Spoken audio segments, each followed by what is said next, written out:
बिस्मिल्लाहिर्रहमानिर्रहीम। जी दोस्तों, मैं हूं बिलाल ख़ान और आप देख रहे हैं मेरा यूट्यूब चैनल पेट्सलैंड। आज जो टॉपिक हम डिस्कस करेंगे वो करेंगे जी कि डिवर्मिंग क्यों ज़रूरी है, इम्पोर्टेंस ऑफ डिवर्मिंग।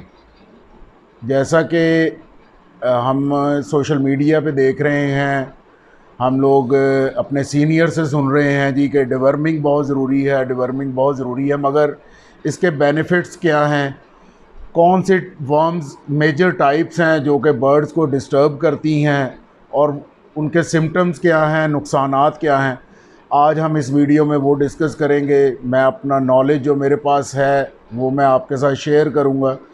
तो वीडियो स्टार्ट करने से पहले मैं चाहूँगा कि आप मेरे इस चैनल को सब्सक्राइब कर लें और साथ दिए गए बेल आइकन को जो है वो प्रेस कर दें ताकि मेरी हर आने वाली वीडियो आप तक पहले पहुंच सके। तो हम अपना टॉपिक स्टार्ट करते हैं जी। डिवर्मिंग बेसिकली वर्म्स जो पैरासाइट्स हैं, इंटरनल पैरासाइट्स हैं बर्ड्स के अंदर मौजूद, उनके ख़ात्मे को डिवर्मिंग कहा जाता है जी। और डिवर्मिंग इसलिए ज़रूरी है कि बर्ड इसकी वजह से बहुत सारे डिफ़िकल्टीज़ में, बहुत सारे बैक्टीरियल इन्फेक्शंस जो हैं वो बर्ड पे आते हैं। उसके डिवर्मिंग के अंदर जो वर्म्स मेजर हैं मैं उनसे आपको आगाह करता चलूँ। सबसे पहले बर्ड्स के अंदर जो है जी वो राउंड वर्म, जो कि एक नॉर्मल बर्ड के अंदर भी आपको नज़र आएगा, वो सबसे ज़्यादा हार्मफुल है और उसका ख़ात्मा बहुत ज़रूरी है। राउंड वर्म जो है वो इंटेस्टाइन के अंदर मौजूद होता है। सफ़ेद रंग का बारीक कीड़ा नुमा जो वर्म है वो आपको उनकी ड्रॉपिंग्स के अंदर नज़र आएगा बर्ड्स की। आपको जो है वो उसमें जो सिम्टम्स नज़र आएंगे बर्ड्स में, वो डायरिया होगा बर्ड को, बर्ड का खाना पीना अच्छा नहीं होगा, बर्ड जो है वो मुसलसल वेट लूज़ करता होगा और आपको हर टाइम सोया हुआ बर्ड नज़र आएगा। उसकी सिंगिंग जो है वो ज़्यादा नहीं होगी बर्ड की। और आप देखेंगे कि बर्ड की जो एक्टिवनेस है वो टुवर्ड्स ब्रीडिंग आपको ज़्यादा नज़र नहीं आएगी। बर्ड जो है ख़ामोश एक साइड पे बैठा है, पर फुला के बैठा है और उसकी एक्टिविटीज़ बहुत कम है, आया खाया पिया और जाके फिर बैठ गया। तो ये इश्यूज़ आपको नॉर्मली नज़र आएंगे और ये एक सिम्टम है हेयर वॉर्म्स और राउंड वॉर्म्स का बर्ड के अंदर होना। ये बर्ड की इंटेस्टाइन को इफ़ेक्ट्स करता है। इंटेस्टाइन की वॉल्स के साथ ये चिपका हुआ और उसकी वॉल्स को इंटेस्टाइन की जो है वो खुरेदता रहता है, जिसकी वजह से बर्ड जो है वो अनफिट होता है और इस वजह से वो प्रॉपर ब्रीड भी नहीं कर पाएगा। और उसमें आप देखोगे कि उसकी वेंट्स जो हैं वो आपको गीली नज़र आएंगी, मोशंस जो हैं वो मुसलसल लगे नज़र आएंगे, मोशंस रुकेंगे नहीं। बहुत सारे दोस्त जो हैं वो ये शिकायत करते हैं कि हम मुसलसल एंटीबायोटिक्स और डिफरेंट ड्रग्स जो हैं वो डाइजेस्टिव सिस्टम के हवाले से जो है वो दे रहे हैं, मगर फिर भी जो है बर्ड के मोशंस जो हैं वो नहीं रुक रहे। तो उसमें बहुत सारी वजूहात के साथ एक मेजर जो वजह है वो वर्म्स का बर्ड के अंदर मौजूद होना होता है। हेयर वर्म्स के बाद जो दूसरा मेजर वर्म है वो है गिज़र्ड वर्म।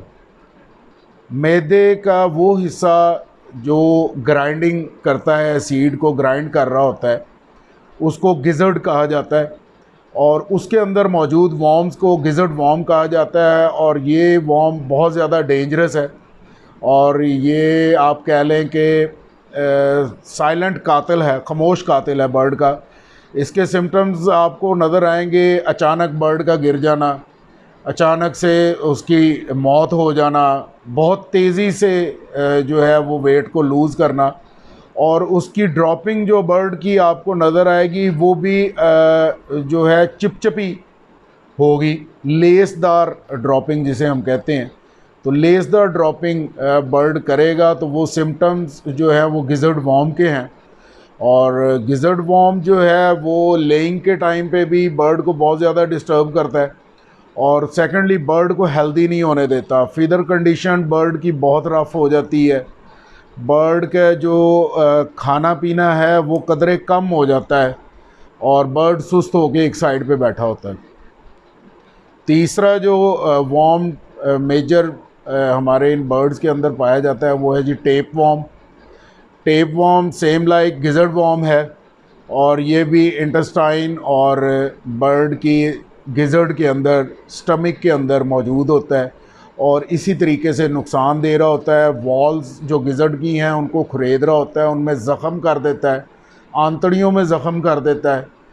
तो ये टेप वॉर्म को भी कंट्रोल करना इंतहाई ज़रूरी है क्योंकि ये बहुत ज़्यादा डेंजरस वॉर्म है।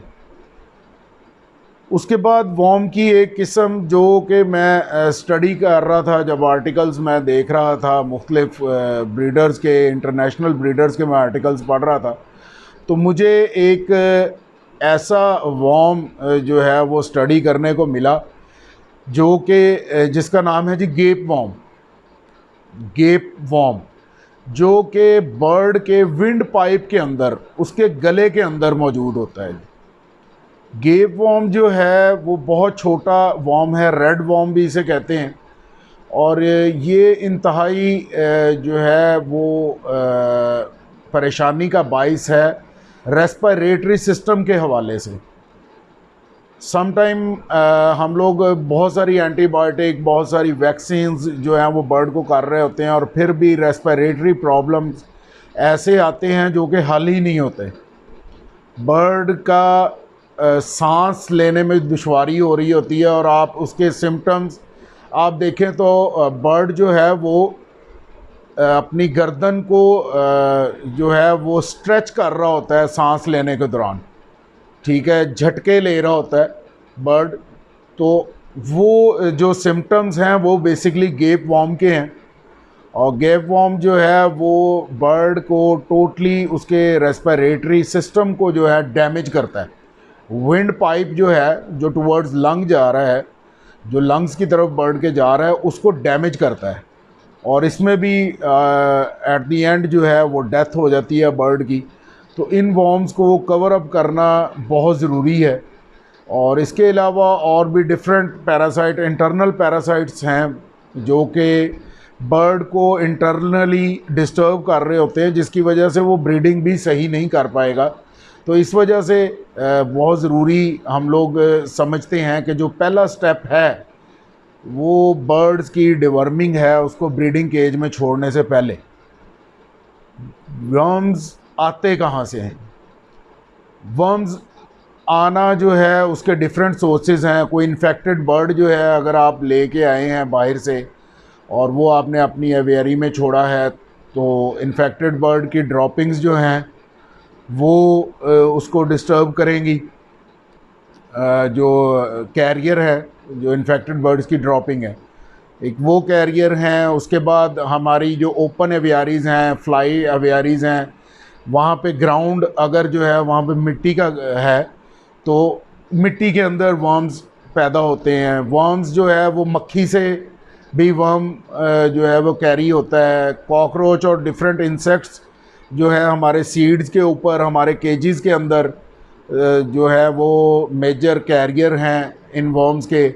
इनके एग्स जो हैं उनके कैरियर हैं और वही जब बर्ड इंजेस्ट करता है तो ये प्रॉब्लम स्टार्ट हो जाता है जी और बहुत ज़्यादा ख़तरनाक है। इसको बाकी मज़ीद जो है वो आप सफाई के साथ, आप सीड की सफाई, पानी, बर्तन और केजेस, स्पेशली जो फ्लोर है उनकी सफाई वो बहुत ज़रूरी है। डिवर्मिंग के मुताल्लिका जो मैंने स्टडी किया जी, कुछ तो इंटरनेशनल ब्रीडर्स ऐसे हैं जो कि कहते हैं कि एवरी मंथ, हर महीने जो है वो डिवर्मिंग करवा देनी चाहिए बर्ड की और अदरवाइज़ क्वार्टरली आप डिवर्मिंग करें, ज़रूर करें। तो उससे ये है कि आपका बर्ड जो है कम से कम इन डेंजरस इंटरनल पैरासाइट्स से जो है वो महफूज रहेगा, उसकी हेल्थ अच्छी रहेगी और ऑब्वियसली हेल्थ अच्छी होगी तो उसकी ब्रीड अच्छी होगी। पेट्सलैंड के हवाले से जी, पेट्सलैंड आपको पता है कि ब्रांडेड सप्लीमेंट्स और प्रोडक्ट्स जो है वो आप दोस्तों के लिए लेके आ रहा है। तो उम्मीद है कि आप इस डिवर्मिंग के मामलात को और इन वर्म्स जो पहुंचाने इनके जो नुकसानात हैं उनको आप समझ चुके होंगे। तो जो पेट्सलैंड पे अवेलेबल प्रोडक्ट्स हैं जी, वो 2 प्रोडक्ट्स हैं। First of all monthly basis के ऊपर जो डिवर्मिंग का कहा जाता है, तो एवीफॉर्म की एक प्रोडक्ट है जी, एक्सपेल के नाम से। ये एक नेचुरल डिवर्मर है और अकॉर्डिंग टू कंपनी हमें इसे हर महीने पहले 3 दिन, first 3 days of every month हम इसको यूज़ कर सकते हैं और ये बेज़रर है और बहुत अच्छा एक नेचुरल डिवर्मर है जी, एक्सपेल के नाम से, एवीफॉर्म का। और दूसरी प्रोडक्ट जो स्पेशली डिवर्मर है हमारे पास, वो हार्कर्स कंपनी का है जी, हार्का वर्म। हार्का वर्म जो है ये भी एक डिवर्मर है और ये बर्ड को हम अभी सीजनल और क्वार्टरली जो है वो इस्तेमाल करेंगे। बर्ड्स की डिवर्मिंग के बाद भी आप देखेंगे कि उनकी हेल्थ बहुत अच्छी हो जाएगी, उनके फिदर कंडीशन बहुत अच्छी हो जाएगी और उनकी इंटेक बहुत अच्छी होगी और ऑब्वियसली जब ओवरऑल जनरल हेल्थ बर्ड की बड़ी अच्छी होगी तो ब्रीड बहुत अच्छी आएगी बर्ड की। तो उम्मीद है कि आप इस चीज़ को समझ गए होंगे और अपने बर्ड्स को डिवर्मिंग करवाएं। बर्ड्स अभी तकरीबन मोल्टिंग कंडीशन क्लियर कर चुके हुए हैं या मज़ीद आने वाले वक्त में जो है हफ्ता 10 दिन के अंदर मोल्टिंग क्लियर हो जाएगी।